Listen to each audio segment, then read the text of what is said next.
आइए आइए हमारे महाराज श्री श्री 1008 तूफान लाल महाराज जी के पास। साले। तो दोस्तों आज के इस वीडियो में हम ज़्यादा कुछ बात नहीं करेंगे। हम गाने के बारे में बात करेंगे, या जिस गाने के ऊपर हम बात करने वाले हैं तूफानी लाल यादव गाना है। गाने का नाम यही है कि गोबर गए। तो लोग गाना का सुनबा लोन तो ये अजीबो गरीब गाना लगत हमके, बहुते बेकवास सा गाना लगत है। ना तो जौनी हिसाब से वीडियो का शूटिंग दियल गई उ देख के तो लोग दंग रह सकत है। लोग क्या बात कर रहे हैं? अगर तू ये गाना होलिया का सुनबा इनकर तूफानी लाल यादव कई जोन गाना गइल गोबर गैस, तो गाना सुनबा तो अजीबो गरीब गाना ही गईले हम। आना तो उनके बता दें तो ये वीडियो की शूटिंग में काई खूब अजीबो गरीब हरकत करके मतलब वीडियो के शूटिंग दियल गई। आ गानों में खूब अजीबो गरीब गाना नियर गावल गईल, जेके सुन के बस तू ये कहबा चुप रहो ना तो मुंह में लार धास दे हम। तो चला लो ने गाना के शुरू से शुरू कल जा। गाना में कौन कौन बातचीत है, कैसन गाना गईले हम, अच्छा बा कि कैसन बा कि खराब बा कि बकवास बा कि हिट हो जाए कि फ्लॉप हो जाए, मतलब का गाना में गा दिले ऊपर तो पता चले। लेकिन गाना सुनबा लोग तब आना तो हम वीडियो में जो गाना में बारे में बात ही तो उनके हम अच्छा से एकदम बता देते। तो तूफानी लाल यादव का ना कि रंग लगाया जाना अपनी भौजी के, काहे से कि होली के सीजन जो चलत तो रंग लगाइया ही तो उ जाना रंग लगावे। भौजी की पेट में खूब गैस वैस भरल रहेला, तो ये जो न कि पात देनी आ तूफानी भैया जो न कि मतलब वही पर बोले न कि भौजी का तू पात देलू, भौजी पात देलू का हो। हाय बबुआ तोबा तोबा तोबा, थारा मूड खराब कर दिया। तो देख ले लाला तूफानी भैया जो न कि भौजी की गैस से खूब परेशान हो गई है ना, कहाँ से कि रंग डालना तो मतलब गैस पीछे से निकल लगेला।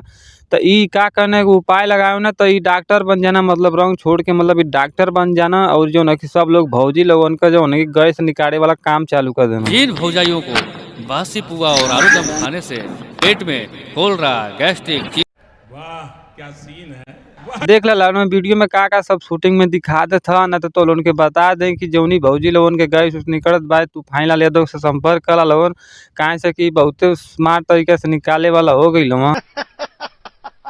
आर यू कॉमेडी मी? ओकरी बाद तूफानी लाल यादव मतलब अगला दिन भौजी के पास जाना, और जौन की भौजी मतलब कि कुछ बनाओ तो रहनी, मतलब पुआ पकौड़ा कुछ भी छाना तो तो रहे नहीं।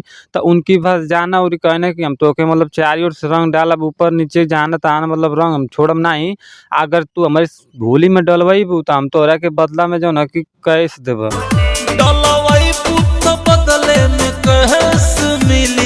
अच्छा। तो फिर का मतलब भौजी ये बात कहने की मतलब हमार तो मतलब गैस निकलत था, तो जो न कि आगे से डलबा तो जो न कि ऐस मिली, या जो पछवा से डलबा तो गोबर गैस मिली। बे साले।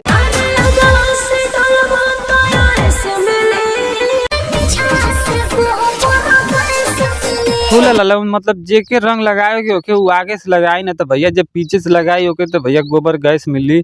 और मतलब तू समझ सकत हो कि गाना में सब का बतावल चाहता पब्लिक के। आई तूफानी लाल यादव कैसन गाना गा दिले वहाँ घटिया। ई गाना सुनला के बाद तो हमार दिमाग खराब हो जाता। ऐसा गाना ना गावे के चाहिए, देखबा तो बहुते अश्लील गाना।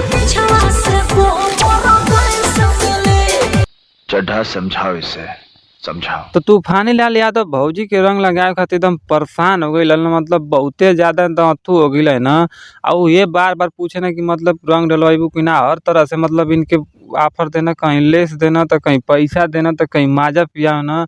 लेकिन भौजी ये बात कहनी कि मतलब अगवा से तू डलबा तो जो न कि आइस मिली, या पीछे से डाल देबा तो जो न कि गोबर गैस मिली।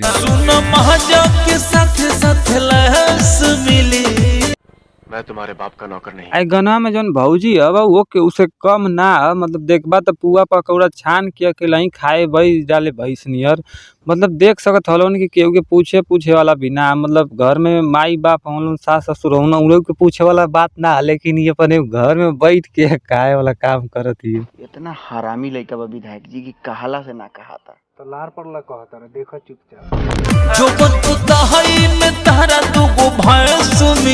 अरे भौजी अब का परेशान हो तो मतलब रंग लगा ला ना, मतलब तो के कैश भी मिलत बा, और जो है कि खूब माजा ठंडा उंडा पी पिया तुम आ जो है कि दूगो भैंसियो फ्री हो जाते। तो इतनी तो दिक्कत में ना हो कि मतलब गैस निकल जी तो खूब परेशान है। जब एक बार हम तो कहते कि रंग वाला भैया से कहे थे तूफानी लाल यादव बहुत परेशान हम।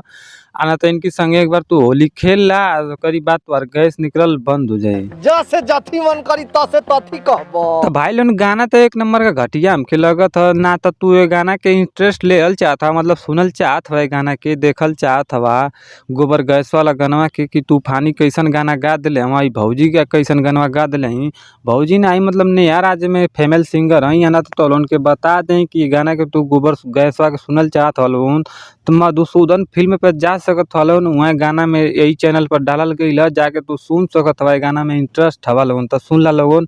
आना तो ये भी वीडियो में हम डिस्क्रिप्शन में लिंक दिले हैं वीडियो का, वहाँ से भी तो लोग सुन सकत हलो। ना तो हम मिलत ही अगला कोनो वीडियो में।